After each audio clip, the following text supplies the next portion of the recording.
WJW-TV8 Cleveland. Now, Tim Taylor, Denise DeCenzo, Casey Coleman on sports, and Dick Goddard with weather.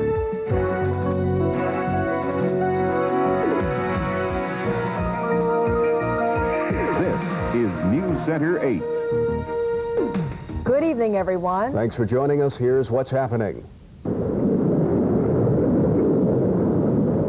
December is blasting into northeast Ohio tonight with the fury of winter's first major storm. Gale force winds are buffeting the area, knocking down trees, cutting off power, and sending wind chills into the danger zone, in some cases equal to 40 below zero. On top of the wind and cold now comes snow, and with the whipping wind, it's become a real hazard for drivers. News Center 8's Martin Savage is standing by live with more on our first big chill. Marty? Well, Tim and Denise, I could use about an extra 50 pounds to stand out here on the East Shoreway. It is really blowing.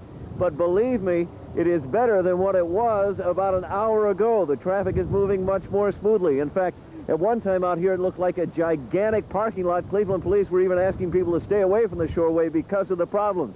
As one person told me, December has moved in like a rock. And believe me, they are right. Now, outside here, at times we had blizzard conditions. Visibility was near zero. Rush hour traffic in many places was reduced to a crawl. Wind gusts still 40 to 50 miles per hour. Wind chills 15 to 40 below. Most of the snow, though, is not as bad as it looks. Much of it is just blowing with only a few inches expected outside of the snow belt.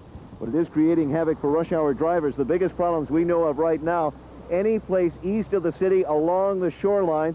We had reports of a 40 to 50 car chain reaction accident out on Route 2 in Painesville City.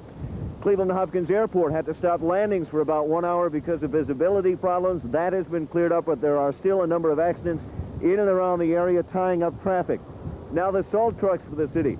They are out, 46 of them. They are laying down salt. They are not doing any plowing because of the lack of snow. Their biggest problem, they say, is going to be blowing and drifting snow and a buildup of ice. Meanwhile, News Center 8's Dick Goddard is standing by at the weather desk with more on our first taste of winter. And if you can believe it, how it's going to get worse before it gets better. Dick. The heaviest snow we've had reported at this point is in Lake and Geauga County, about 4 inches there. At Hopkins Airport, just a trace. At Northfield, Eric Weber reported 2 inches on the ground there, about a quarter of an inch on the ground at Akron-Canton Airport. More is going to fall tonight, and mainly in the snowbelt areas east of Cleveland, the notorious snowbelt that we talk about each year. Earlier today, we had a wind that was out of the southwest, and you can imagine with a wind traveling generally dry land, the chance on picking up any lake effect snow was almost minimal. Certainly it was, but then the winds began to back off more and more to the west. And there you can see that fetch across Lake Erie enabled the wind to pick up water vapor. It hits the land areas, is forced upward. It's called orographic lifting, and the water vapor directly sublimates into snow. It would appear in the, again, prime snow belt area. That would be from the eastern suburbs of Cleveland on through Lake, Geauga, Ashtabula counties, northern Trumbull County. Anywhere from 6 to as much as 12 inches of snow could be on the ground by sunrise tomorrow morning. Already in the western suburbs, we've had about an inch on the ground. I would think in most of the areas west of that snow belt and also to the south, except for northern Summit County. That's a secondary snow belt. They may see up to 4 inches there or so, but in most other areas, a trace to 3. Wind chills still about 10 to 20 below zero. Beep towards Erie and Buffalo. You could get into one of those whiteout conditions where visibility drops to 0. We'll have more on this later. All right, thanks, Dick. Well, you know, our blustery winter weather caught some of us by surprise, but News Center 8's Wayne Dawson says it didn't take long for us to remember what winter is all about.